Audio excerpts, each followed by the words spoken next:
Hello everybody, I'm John. And I'm Matthew. And today we're going over an article called Stiffing the Sherpa.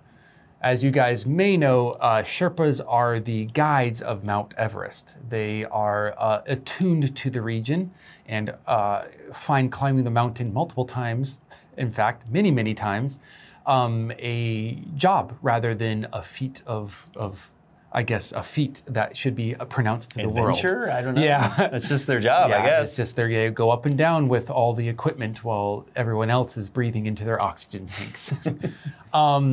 Well, there was kind of a crazy situation that happened, and stick with us with this story. But before we jump into it and kind of explain what did happen, let's go ahead and go to a couple questions. You've been mountain climbing? How high have you gone? Yeah.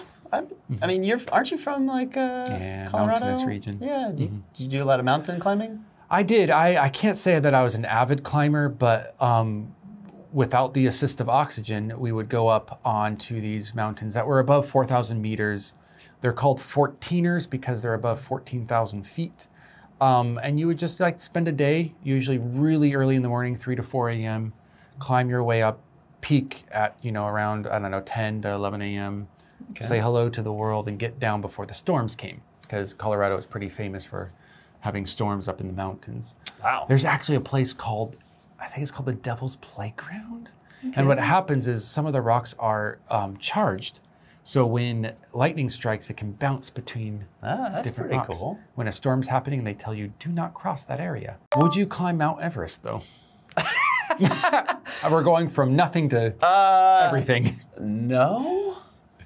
So you're not going to rough it that much? Yeah, I mean, that's like, I don't know, when you actually read about Mount Everest, you find out that there's just dead people up there. Yeah. And that's normal. You're just like, well, oh, yeah, okay. People don't make it. There's green pants. We're almost there. Yeah, like, that doesn't sound appealing to me. I don't have that adventure spirit in me. And the fact that there's often a long line, you have to wait, you just take a picture and walk back down.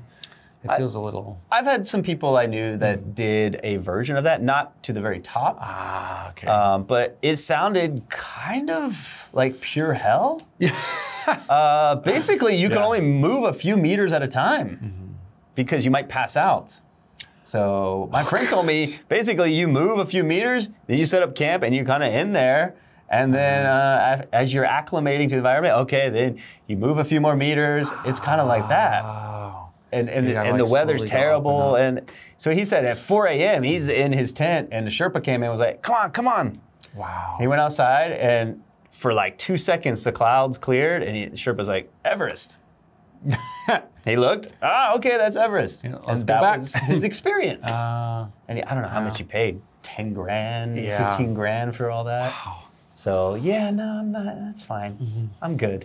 Yeah, I've heard stories, and although none of them have been as terrible as what you just said, I would never do it either. I don't think it's worth the experience or the money, which it is, I guess, around $10,000 to peak or to summit Mount Everest. But we will get into those details soon. Go ahead and read the summary of that article or the whole thing if you're able, and come back to us for a little explanation of kind of what really happened.